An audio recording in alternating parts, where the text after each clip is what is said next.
Hello दोस्तों, कैसे हैं आप सब लोग। आपका स्वागत है मेरे चैनल में वी आर पुस्तकालय अध्यक्ष में। तो आज हम यूजीसी नेट जिसका पेपर नंबर 2 हम लाइब्रेरी इंफॉर्मेशन साइंस का यूनिट नंबर 1 करें, जिसका हमने टॉपिक लिया है आज का 7 topic IPR intellectual property right. तो आज हम जानते हैं ये आईपीआर होता क्या है। तो चलिए शुरू करते हैं आज का topic. IPR intellectual property right, बौद्धिक संपदा का अधिकार, मतलब हमने जो चीज़ क्रिएट की है, कुछ क्रिएटिविटी की है, न्यू इनोवेशन किया है, उससे रिलेटेड कुछ हमें राइट्स दिए गए हैं। तो सब इससे रिलेटेड कुछ कन्वेंशन भी किए जो बार बार नेट के पेपर में पूछे जाते हैं। तो आइए शुरू करते हैं। सबसे पहला है 20 मार्च 1883 को पेरिस कॉन्फ्रेंस होता है। अब ये पेरिस कॉन्फ्रेंस क्यों होता है? ये पेरिस कॉन्फ्रेंस इसलिए होता है इंडस्ट्रियल प्रॉपर्टी को सुरक्षित रखने के लिए, औद्योगिक संपदा को सुरक्षित रखने के लिए ये कन्वेंशन शुरू होता है। इसी में ट्रेडमार्क और पेटेंट का भी आविष्कार इसी में हुआ था। तो बर्न कॉन्फ्रेंस 5 दिसंबर 1886 को बर्न कॉन्फ्रेंस होता है। ये साहित्य, कलात्मक मतलब लिटरेचर और पेंटिंग आर्ट से रिलेटेड ये कन्वेंशन होता है, उसको सुरक्षित रखने के लिए ये कन्वेंशन किया जाता है। और जो बर्न कॉन्फ्रेंस है वो कॉपीराइट एक्ट से संबंधित है। फिर 1891 को मैट्रिक समझौता होता है। ये इंटरनेशनल फायरिंग सेवा 1891 से शुरू की गई है। देन उसके बाद हमारा नेक्स्ट इज आईपीआर का नाम कब चेंज किया गया? तो आईपीआर का नाम 14 जुलाई 1967 को बदला गया। इसका नाम विप्रो रखा गया, वर्ल्ड इंटेलेक्चुअल प्रॉपर्टी राइट रखा गया, जिसका हेडक्वार्टर जिनेवा में है। इसके जो प्रेसिडेंट है DG director general Daren Tang है, जो सिंगापुर के हैं। जो एक्स थे वो फ्रांसिस गोरे थे, जो ऑस्ट्रेलिया के थे। और फर्स्ट इसके डीजी थे जॉर्ज बोडेन हॉन्सन, जो नीदरलैंड के थे। तो इंडिया विप्रो का सदस्य कब बनता है? 1975 में बनता है। यूएनओ ने भी विप्रो को 1974 में ज्वाइन किया। तो विप्रो जो है, विप्रो दिवस कब बनाया जाता है? तो 26 अप्रैल को बनाया जाता है। इस बार इसकी थीम क्या थी? इसकी थीम थी 26 अप्रैल 2022 को सेलिब्रेट हुआ। तो इसकी थीम थी IP and youth innovation for a better future. ये काफ़ी इंपॉर्टेंट हो सकता है। ये नए जो इस बार क्वेश्चन अगर जब इस एग्ज़ाम होगा तो हो सकता है कि ये पूछा जाए। नेक्स्ट इज कॉपीराइट की बात करते हैं। तो कॉपीराइट एक लीगल टर्म है जिसके अंदर book, music, film, database, computer programs, films, ये सब आ जाती है। मैं एक एग्जाम्पल से बताती हूँ। मान लीजिए किसी डायरेक्टर ने कोई फिल्म बनाई, तो उस फिल्म की जो कहानी है, जो भी है, वो किसी और, कोई म्यूज़िक है वो किसी और डायरेक्टर ने ले लिया उससे बिना परमिशन के, तो वो कॉपीराइट का वहाँ उल्लंघन हो जाता है। तो उसके तहत उसको उसके ऊपर कुछ धाराएं लग सकती, कुछ पनिशमेंट उसको मिल सकती है। तो जानते कॉपीराइट कब, कैसे, किस तरीके से आया? तो ये 1914 में आ गया था, मतलब आज़ादी से पहले की बात करें तो ये 1914 में आ गया था, 50 साल के लिए था। लेकिन आफ्टर इंडिपेंडेंट क्या होता है, ये 1957 में आता है, पारित 1957 में आता है और लागू ये 1958 में हो जाता है।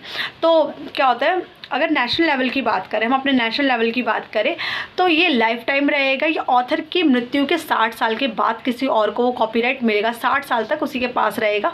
और मृत्यु के बाद या फिर लाइफ टाइम चलेगा जब तक वो पर्सन जिंदा है, और उसकी मृत्यु के 60 साल बाद मिलेगा। अगर इंटरनेशनल लेवल की बात करें तो 70 ईयर्स के बाद किसी और को वो कॉपीराइट मिलेगा। 70 ईयर्स तक वो उसी पर्सन के पास रहेगा, मृत्यु के 70 ईयर के बाद मिलेगा। इसमें अमेंडमेंट काफ़ी बार हुए, लाइक 1957, 1984, 1992। लेटेस्ट अमेंडमेंट की बात कर लो तो 2012 में लेटेस्ट अमेंडमेंट हुआ है। अगर पूछे कि अगर इसका हेडक्वार्टर कहाँ पर है, तो इसका हेडक्वार्टर, कॉपीराइट का हेडक्वार्टर दिल्ली में है। और इसका अगर पूछे कि डिजिटल स्वरूप कब आया था, ये डिजिटल फॉर्म में कब आया था, तो इसका डिजिटल फॉर्म 1998 में आ गया था। कॉपीराइट के अंदर क्या क्या चीज़ें आ गई, मैंने जैसे बताया, साहित्य मतलब लिटरेचर, पोएम, नॉवल, स्टोरीज़ हो सकती हैं, पेंटिंग हो सकती है, संगीत मतलब म्यूज़िक, सीडी, डीवीडी, रोम्स हो सकते हैं, शोज़, टीवी शोज़ हो सकते हैं, कार्टून्स हो सकते हैं। अब इस एक्ट के तहत इस एक्ट में कुछ अधिकार दिए गए हैं। कॉपीराइट एक्ट में कुछ अधिकार जो हमें दे रखे हैं। मान लीजिए किसी ने कॉपीराइट का एक्ट का उल्लंघन करा, ठीक है, तो फर्स्ट टाइम में क्या करेंगे हम, उसको कुछ ज़्यादा नहीं 6 महीने से या फिर 3 साल की सज़ा होगी और 50 से 1 लाख तक का जुर्माना देना पड़ेगा। और सेकंड में क्या होता है, मतलब अगर वो सेकंड टाइम भी उल्लंघन करता है तो 1 साल से लेकर 3 साल की सज़ा, 1 से 3 लाख की जो पेमेंट है 1 से 3 लाख तक पेमेंट देनी पड़ेगी। ये है copyright act. Next is patent की बात कर लेते हैं। पेटेंट क्या है? जब कोई चीज़ न्यू इन्वेंशन होता है। पेटेंट का मतलब होता है इन्वेंशन। जैसे कोई नई चीज़ बनी जो आज तक दुनिया में नहीं बनी है, जो हमने कोई चीज़ नई बनाई है, आज तक किसी ने भी नहीं बनाई, देश क्या विदेश तक किसी ने नहीं बनाया, जो न्यू कुछ इनोवेशन हुआ है, जो हमारे थ्रू कुछ न्यू इन्वेंट किया गया, वो पेटेंट कहलाता है। तो पेटेंट भी एक लैटिन शब्द है जिसका मतलब पेटेंट। पेटेंट की जो ड्यूरेशन होती है वो मैक्सिमम 20 साल तक होती है और कम से कम ये 4 ईयर तक होता है। सबसे ज़्यादा इसमें क्या पूछा जाता है कि इसका हेडक्वार्टर नागपुर में है। ये मिनिस्ट्री ऑफ कॉमर्स के अंडर में आता है। अब ये पूछते हैं कि अमेंडमेंट, इसमें भी अमेंडमेंट 1999, 2002, 2005, 2012 में होता है। तो अगर पूछे इंडिया में पेटेंट एक्ट कब आता है, तो इंडिया में पेटेंट एक्ट 1970 में आता है और लागू ये 1972 में हो जाता है। ये है patent. So next is trademark. Trademark क्या होता है? जब दो कंपनी, दो ऑर्गेनाइजेशन अपने को, उस ऑर्गेनाइजेशन को अलग दिखाने के लिए जो लोगो सिंबल्स का यूज़ करती है, वो ट्रेडमार्क होता है। ट्रेडमार्क ज़्यादा से ज़्यादा 10 ईयर के लिए ज़्यादा, ये 10 ईयर के बाद आप रिन्यूअल करा सकते हो, लेकिन ज़्यादा से ज़्यादा मैक्सिमम इसका 10 ईयर ड्यूरेशन होती है। इसका जो हेडक्वार्टर है वो मुंबई महाराष्ट्र में है। अगर पूछे कि ट्रेडमार्क एक्ट कब आया था, तो 1999 में आया था। ट्रेडमार्क के बारे में बस इतना ही पूछते हैं कि हाँ इसका हेडक्वार्टर क्या है और इसकी ड्यूरेशन क्या है, उससे ज़्यादा कुछ नहीं। तो आइए अब जानते हैं कुछ एक्ट्स जो बार बार प्रीवियस ईयर क्वेश्चन में पूछे गए हैं। सबसे पहले डिज़ाइन एक्ट। डिज़ाइन एक्ट कब आता है? 2000 में आता है। Next is geographical integration of good registration and protection act, 1999 में आता है। Next is fair use. Fair use बहुत बार पूछा जाता है, किससे रिलेटेड है? ये कॉपीराइट एक्ट से संबंधित है। Next is Rome convention. Rome convention ये आता है डेवलपमेंट इन टेक्नोलॉजी के लिए आता है। ओनली प्रिंट मटीरियल के लिए यूज़ किया जाता है, जो 1961 में आता है। अब है यूसीसी, यूनिवर्सल कॉपीराइट कन्वेंशन, जो 1952 में आता है, बाय यूनेस्को के थ्रू आता है।